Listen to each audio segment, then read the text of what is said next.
디모데전서 5장 17절에서 6장 2절 말씀 제가 먼저 읽고 교독하도록 하겠습니다.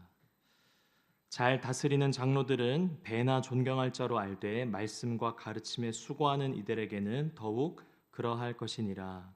성경에 일러스되 곡식을 밟아 떠는 소의 입에 망을 씌우지 말라 하였고 또 일꾼이 그 삭슬 받는 것은 마땅하다 하였느니라. 장로에 대한 고발은 두세 증인이 없으면 받지 말 것이요 범죄한 자들을 모든 사람 앞에서 꾸짖어 나머지 사람들로 두려워하게 하라. 하나님과 그리스도 예수와 택하심을 받은 천사들 앞에서 내가 엄히 명하노니 너는 편견이 없이 이것들을 지켜 아무 일도 불공평하게 하지 말며 아무에게나 경솔히 안설하지 말고 다른 사람의 죄에 간섭하지 말며 내 자신을 지켜 정결하게 하라. 이제부터는 물만 마시지 말고 내 위장과 자주 나는 병을 위하여는 포도주를 조금씩 쓰라. 어떤 사람들의 죄는 먼저 심판에 나아가고 어떤 사람들의 죄는 그 뒤를 따르나니 이와 같이 선행도 밝히 드러나고 그렇지 아니한 것도 숨길 수 없느니라. 무릇 멍에 아래 있는 종들은 자기 상전들을 범사에 마땅히 공경한 자로 알지니 이는 하나님의 이름과 교훈으로 비방을 받지 않게. 함께 읽겠습니다. 믿는 상전이 있는 자들은 그 상전을 형제라고 가볍게 여기지 말고 더 잘 섬기게 하라. 이는 유익을 받는 자들이 믿는 자요 사랑을 받는 자임이라. 너는 이것들을 가르치고 권하라. 아멘. 우리가 예수 그리스도를 믿음으로 말미암아 하나님께서 저희에게 영생을 선물로 주시지 않으셨습니까? 그런데 이 영원한 생명을 받은 것에서 우리의 삶이 이렇게 끝나지 않고 호흡이 다하는 날까지 이 땅을 또 딛고 살아갑니다. 그래서 예수를 믿으며 우리의 일상을, 우리의 삶을 살아간다는 것은 추상적이지 않고 구체적인 것들을 요구할 때가 많습니다. 오늘 저희가 이제 살펴보고 있는 이 디모데전서 5장과 6절의 초반의 내용은 목회서신이다라고 하는 이 디모데전서의 그 성격을 잘 드러내고 있는 그런 권면들이 있죠. 교회 공동체에서 어떻게 해야 하는지, 또 개인적으로, 또 사회적으로 어떻게 해야 되는지에 대한 그런 사안들을 바울이 권면하고 있습니다. 그 각각의 내용에 대해서 제가 짧게만 살펴보고자 합니다. 먼저는 장로들에 대한 권면입니다.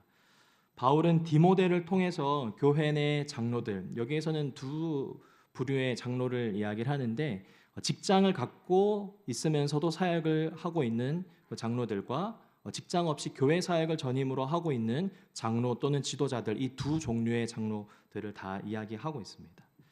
이들에 대해서 교회 공동체는 무엇을 하라고 합니까? 이 장로들, 지도자들에게요. 2배나 존경하라고 합니다. 단순히 직급 때문에 2배나 존경을 해야 한다는 것은 아닙니다. 맥락을 저희가 이해해야 하는데요. 어제 본문 보면 5장 이 전반에 어떤 종류의 주제가 나왔었죠? 과부에 대한 내용입니다. 과부를 교회 공동체가 돌봐야 된다라고 하는데 이 당시 교회가 지금 저희가 계속 이야기하고 있는데 지금처럼 교회의 규모가 큰 것이 아니라 다락방 정도 사이즈가 되는 소그룹 공동체의 교회이죠.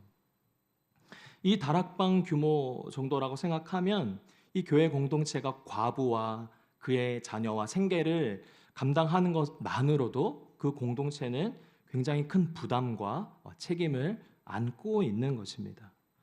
그래서 자칫 과부들에게 쏠릴 수 있는 이 사랑의 돌봄을 지금 누구에게 더 신경을 또 써야 되냐라고 하냐면 바로 장로들에게, 교회 내 지도자들에게 하라는 것이죠. 어떤 학자는 이 존경하라는 것을 재정적인 것을 뜻한다라고도 이야기하는데 그만큼 장로와 지도자들을 물심양면으로 돌봐야 된다는 것입니다. 18절에 일꾼이 그 삭슬 받는 것과 소의 입에 망을 씌우지 않는 것은 이런 취지를 비유하는 것입니다. 두 번째는 장로에 대한 고발에 대해서 신중하게 해라라는 내용입니다. 19절의 말씀인데요. 작은 공동체일수록 어떻죠? 한 사람의 그 말의 영향력이 그 공동체를 좌지우지할 때가 있습니다. 오해에서 비롯된 일들인데도 비판할 수 있고 그것이 마치 전부인 것처럼 이야기할 수 있는데 그러한 것들에서 신중을 가하라라는 것입니다. 세 번째는요. 바울은 건강을 위해서 디모데에게 포도주를 조금씩 권합니다.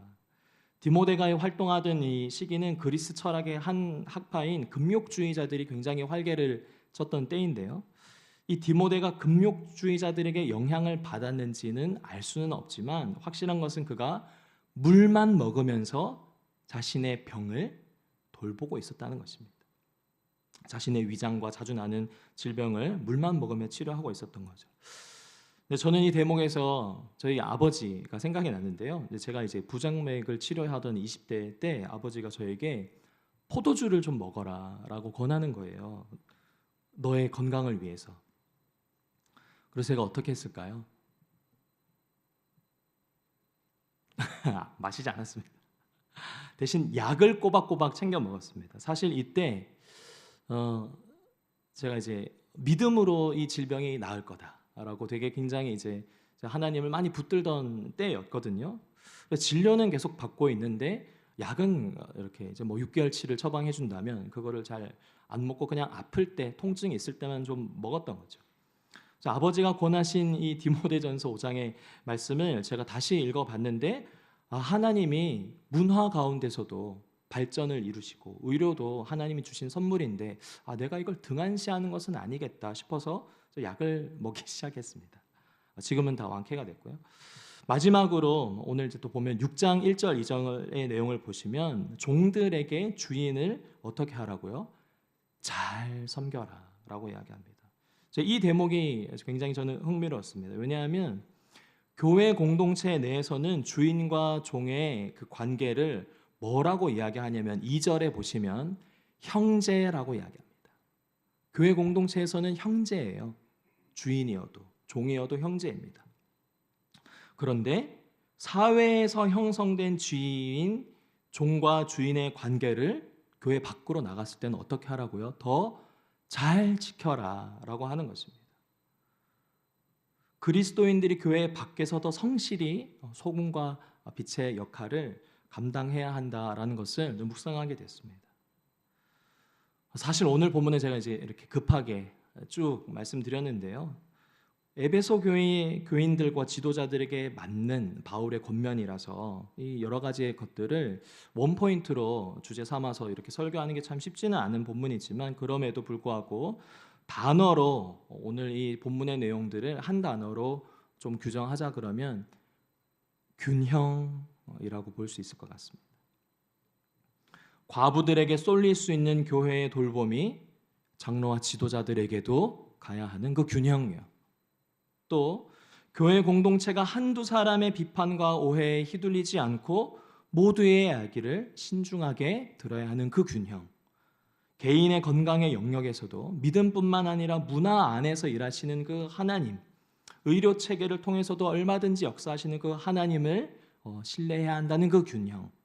마지막으로 교회 내에서의 관계뿐만 아니라 관계에서도 사회적 관계에서도 충실히 다 해 나가야 하는 그 균형입니다. 마무리하면서요. 그리스도 안에서 균형을 이룬다는 것은 저는 단순화해서 이런 것이지 않을까 생각합니다. 이것만 있는 줄 알았는데 하나님이 저것도 보게 하시네. 이 방법만 있는 줄 알았는데 저 방법으로도 하나님이 인도하시는구나. 사람을 통해서 성령께서 그 균형을 말씀하시든 또 기도와 묵상 가운데 예배 가운데 말씀하시든 내가 한 곳만 집중해서 보고 있고 쏠려 있는 것들이 있다면 성령께서 다양한 방법으로 깨닫게 하셔서 균형의 영성을 이루어 나가는 저와 여러분 되시기를 예수님의 이름으로 축복합니다. 기도하겠습니다. 하나님 아버지, 우리 삶에 참 많은 선택과 결정을 해야 할 때, 또 여러 가지 일들과 관계를 이루어 나갈 때 어떤 것이 옳은 결정인지 어떤 것이 또 주님 기뻐하시는 뜻인지를 우리가 다 알 수 없습니다. 하나님, 그러나 그때마다 사람들을 통해 또 기도와 말씀, 예배를 통해 성령께서 깨닫게 해주심으로 하나님을 사랑하고 이웃을 사랑할 수 있는 이 두 균형을 허락해 하여 주시옵소서. 우리의 삶에 혹 매여 있고 함몰되어 있는 것들, 그래서 하나님의 뜻을 찾기에 헤매이고 있는 성도님들 계시다면 새 길을 만드시고 새로운 방법으로 친히 인도하시는, 그러나 가장 선하고 안전한 길로 인도하시는 그 하나님의 은혜를 경험하게 하여 주시옵소서. 그렇게 행하실 주님께 감사드리며 예수님 이름으로 기도드립니다. 아멘.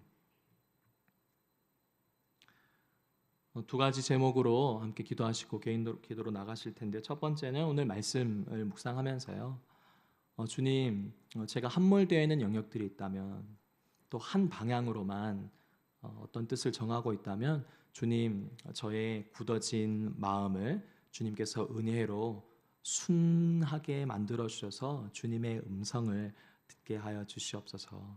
그리고 두 번째는 가정과 교회 공동체들을 위해서 기도하길 원합니다. 한 사람의 영향력과 한 사람의 말, 아픈 사람의 말에 더 또 연약한 사람들의 말에 쏠릴 수 있지만, 그러한 것들도 나의 기준과 경험이 아닌 주님께서 균형을 이루어 나가셔서 우리 모두가 합력하여서 선을 이루어가는 교회 공동체, 그런 가정 되게 해달라고 우리 두 가지 기도 제목으로 기도하시고 개인 기도로 하나님 앞에 나아가도록 하겠습니다. 기도하겠습니다. 좋으신 하나님 아버지, 우리의 삶에 참 많은 일들 가운데 주님의 지혜, 인도하심이 필요합니다. 때로는 이 방법을 주님께서 순적하게 이끌어 주시고 좋게 여기셔서 주님, 우리가 잘 살아가는데 같은 방법이지만 또 막혀있는 영역들 주님이 있습니다. 주님, 또 함몰되어 있고 하나의 방법, 또 여러 가지의 그 길들 속에서 어떻게 해야 할지 몰라 헤매고 있는 성도님들 가운데 주님, 성령께서 찾아와 말씀하여 주시옵소서. 또 다양한 방법으로도 주님 역사하실 텐데, 주님, 나의 경험으로, 나의 생각으로 주님의 뜻을 판단하지 않고, 나의 고집으로 주님을 제한하지 않고, 주님의 그 역사하심에 주님, 나의 마음이 순종해져서 주님의 뜻하시는 바 원한 없이, 주님 제한 없이 이루어질 수 있도록 주님 인도하여 주시옵소서. 하나님, 교회 공동체 가운데 여러 가지의 말들과 또 이야기들 가운데서도 주님의 음성이 먼저 들려지게 하시고, 우리의 감정과 우리의 판단이 아닌 주님의 마음을 허락하사 주님의 뜻이